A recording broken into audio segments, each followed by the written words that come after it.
Let's dive into synthetics first, where numbers become the true heroes of performance. Bigger cores.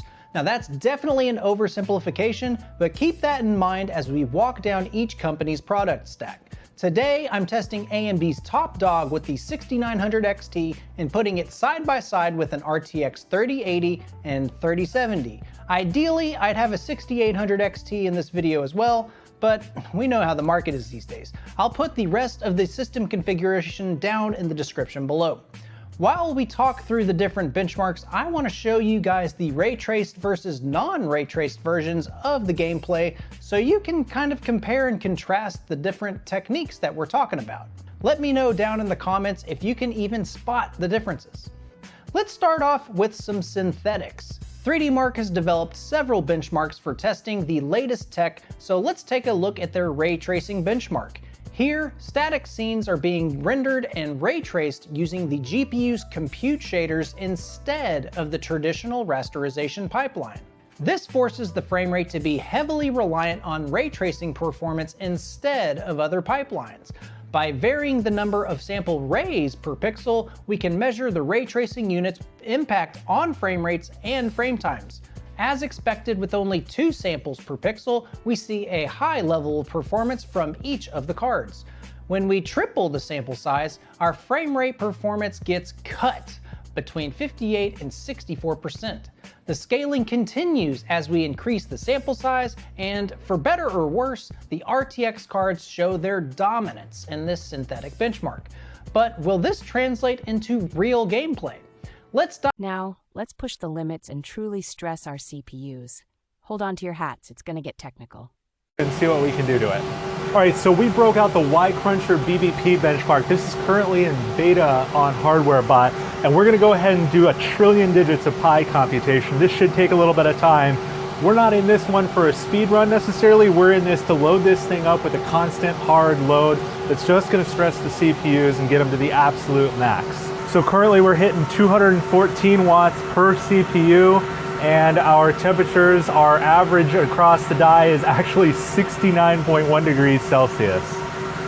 And again, this is absolutely pegged. Let me pull up Task Manager here so you can get a good view. 256 cores, absolutely maxed out. We're actually turboing right now over the base frequency with all cores under 100% load. Again, this is SMT disabled, and it is just 100% maxing out the BBP computation formula to do 1 trillion digits of pi. So we're gonna try for a world record here. I think we can do it. The current world record is from a friend of the channel, Sebi. He's got 12 seconds, 451 milliseconds for the 100 billion pi BBP run. Next up, let's get into the nitty-gritty of video quality. Who doesn't love some side-by-side comparisons? 6 megabits per second maximum supported rates, which on AMD's driver works just fine. You can record or stream to that with no problems, but on the NVIDIA driver, yeah, no. 10 megabits per second is the lowest it will do. I'm sure if you were to connect their driver specifically to Twitch and stream directly from there, that would work fine. But if you want to record footage, which is the way that I can easily get access to footage to compare them, well, you can't do that on the NVIDIA driver at 6. The lowest it will do is 10, and so I had to rerun all the tests on the AMD system at 10 so that we'd have direct side-by-side comparisons. And now for an intriguing fact.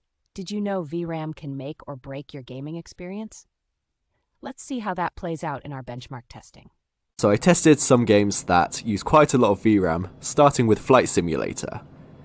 I have the settings on the highest at 4K, and we were using over 10 gigabytes of memory. We got an average of 13.5 FPS with a 1% low of 9.9 and a 0.1% low of 8.9 FPS. So the FPS really wasn't good here, but if we compare it to the 8GB card, the 16GB RX 580 actually performs better.